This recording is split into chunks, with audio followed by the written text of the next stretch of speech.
If you could turn back the hands of time to save the person you love, how much of yourself would you be willing to lose to keep them? For Silas, the answer was everything. The sound of a ticking clock isn't just a measure of passing moments in his workshop. It is a heartbeat, a reminder, and a weapon.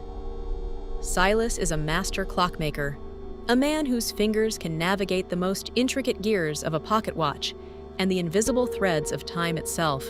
But even with the power to rewind the world by 5 minutes, he is a man trapped in a loop of his own making. The air in the workshop is thick with the smell of mahogany, oil, and the sharp tang of copper.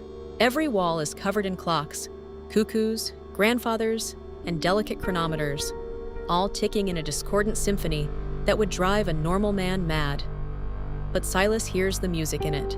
He stands at his workbench, his hands steady despite the grief clawing at his throat. In front of him lies a broken locket, its gold casing crushed, its glass shattered. It is the only thing he has left of Clara. 3 years ago, Clara died in a freak accident just outside these doors. A runaway carriage, a slick patch of cobblestone, a second of distraction, and she was gone. Since that day, Silas has lived that final moment 10,000 times. He clicks the master spring on his wrist, a device of his own invention, and the world shudders. The ticking of the clocks accelerates, a frantic, high-pitched whirring that vibrates in his teeth. The shadows on the floor retreat. The spilled ink on his desk flows back into the well. He is back. He has 5 minutes. He runs. He bursts through the heavy oak doors of the shop, the cold autumn air hitting his face like a slap. There she is! Clara is standing on the corner, her auburn hair catching the light of the setting sun, her arms full of sunflowers. She looks up and smiles at him, that brilliant, devastating smile that makes the world stop turning. He shouts her name, his voice hoarse from 1,000 previous screams. He reaches for her, his fingers inches from her cloak, but the script of the universe is stubborn. A horse bolts in the distance, a pedestrian bumps into him, the carriage swerves. And every time, no matter how he lunges, no matter how he pleads, the result is the same. The sickening thud of wood against bone, the silence that follows the crash, the sunflowers scattered like drops of yellow blood on the gray street. Silas falls to his knees, his breath hitching, and clicks the spring again. The ticking rises to a scream, and he is back in the workshop, staring at the broken locket. He is exhausted. His magic, once a gift, has become a cage. The 5-minute limit is a cruel joke, a tether that lets him see her but never save her. He realizes now that 5 minutes is not enough to change destiny. It is only enough to witness it. If he wants to save Clara, he has to go deeper. He has to break the laws he was sworn to uphold. He has to go back to the beginning, to the night they met, and stop their lives from ever intertwining. Because if she never met him, she wouldn't have been on that corner. She would be alive, even if she were a stranger. Silas moves to the center of the room, clearing away the blueprints and tools. He draws a circle of salt and iron filings, his movements precise and desperate. This is the desperate magic, a ritual that doesn't just rewind the clock, but tears the fabric of the timeline to leap back years. It requires a sacrifice of memory, a trade of the self for the second chance. He takes a deep breath, the ticking of the workshop reaching a deafening, and plunges his hand into the center of the master clock's gears. The pain is white hot. It feels as though his very soul is being pulled through a needle's eye. The world dissolves into a blur of light and sound. The ticking isn't outside him anymore. It's inside his chest, pounding against his ribs. When he opens his eyes, he isn't in the dusty workshop. He is standing in the grand ballroom of the Oakhaven estate. The air is heavy with the scent of lilies and expensive perfume. Violin music swells, a lush, romantic melody that feels like a dream. It is the winter masquerade, 7 years ago. Silas looks down at his hands. They are younger, unscarred by years of clockwork. He is wearing a velvet doublet and a silver fox mask. And there, across the floor, is Clara. She is wearing a gown the color of midnight, her face hidden behind a mask of delicate lace and pearls. She looks like a vision, a creature of light and shadow. Silas feels a phantom ache in his mind. As he moves toward her, A memory flickers and dies. The sound of her laugh when they first shared a meal. He blinks, trying to catch it, but it's gone, replaced by a cold, hollow space. This is the price. For every minute he gains here, a piece of his history with her vanishes. He reaches her just as the music shifts to a waltz. He bows, his heart hammering against his ribs. She curtsies, her eyes sparkling behind the lace. When he takes her hand, the touch is electric. It is the first time he has felt her skin warm and vibrant in 3 years. He wants to weep, to pull her into his arms and never let go, but he remembers why he is here. He has to ensure they never fall in love. He has to be cold. He has to be a shadow that passes her by. "May I have this dance?" he asks, his voice trembling despite his resolve. "I thought you'd never ask, Master Clockmaker," she whispers. They begin to move. As they glide across the floor, Silas tries to push her away with his words. He tries to be dull, to be distant, but Clara is a force of nature. She speaks of the stars, of the way time feels like a river, of her dreams of traveling beyond the city walls.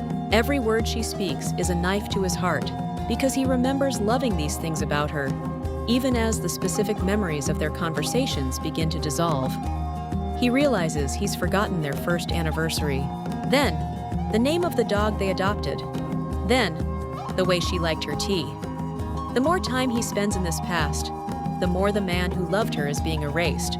He is becoming a ghost, a shell of Silas, holding on to a woman he can no longer fully remember why he adores, only that he must. "You seem far away, Silas," she says, leaning closer. Her breath is warm against his cheek. "As if you are looking at someone who isn't here." "I am looking at a ghost," he says, his voice breaking. "Am I so transparent?" she teases, but her eyes turn soft, searching his. "There is a sadness in you that feels centuries old. Why are you here, truly?" He looks at her, and for a moment, the ritual falters. The ballroom flickers. For a heartbeat, he sees the street, the carriage, the sunflowers. The price is mounting. He forgets the color of her eyes when she's angry. He forgets the way she used to tuck a pencil behind her ear. He is losing the very substance of his devotion. If he stays much longer, he will be a man standing with a stranger, holding a love he cannot name. He realizes the true cruelty of time. You can go back, you can touch the past, but you cannot hold it without it turning to ash in your hands. To save her life by preventing their meeting means erasing the version of Silas that was happy. It means she lives, but the them that made life worth living never exists. The violin music begins to distort, sounding like the grinding of rusted gears. The guests around them slow down, their movements jerky and mechanical. The magic is breaking. Silas holds Clara tighter, his knuckles white. He realizes he has a choice. He can stay in this fractured past, losing himself until he is nothing but a mindless inhabitant of a dead memory. Or he can return to the present and face the silence of his workshop. "Clara," he whispers, his voice thick with tears. "I have to go." "But the dance isn't over," she says, her brow furrowing in confusion. "It was over a long time ago," he replies. He reaches up and touches her cheek, memorizing the feel of her skin one last time, even as the memory of their first kiss vanishes into the ether. "I tried to save you. I tried to change the stars. But I see now that some endings aren't failures. They are just endings." He lets go of her hand.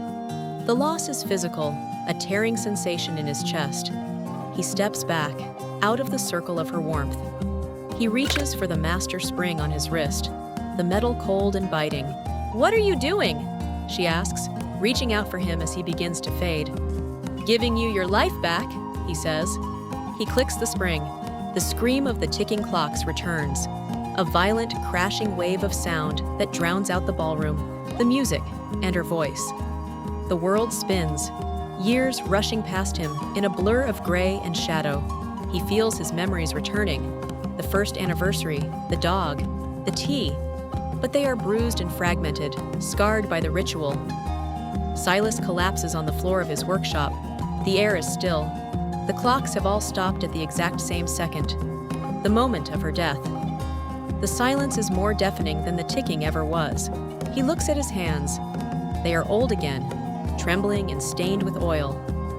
The broken locket lies where he left it, a mute witness to his failure. He sits there for a long time, the shadows of the workshop lengthening as the sun sets. He thinks about the 5 minutes. He thinks about the ballroom. He realizes that by trying to own time, he had stopped living in it. He had been a man standing still while the world moved on, a gear stuck in a broken machine. Gently, Silas picks up the locket. He doesn't try to fix it with magic. He doesn't reach for the master spring. Instead, he picks up a small, mundane jeweler's hammer. He begins to work, not to turn back the time, but to mend the silver. He works through the night, his movements slow and reverent. He accepts the pain of the memory. He accepts the finality of the crash on the cobblestones. As the first light of dawn creeps through the window, Silas finishes. The locket isn't perfect. It is scarred, the gold showing the lines where it was crushed and hammered back into shape. But it is whole. He places it around his neck, the metal cold against his skin.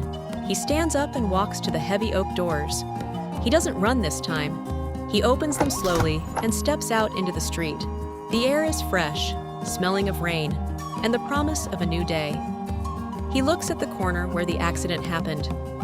There are no sunflowers there today, just a few weeds pushing through the cracks in the stone, and the steady, unremarkable flow of people going about their lives. He takes a breath, a real breath, one that doesn't taste like dust and old gears. He realizes that the greatest power isn't changing the past, but surviving the present.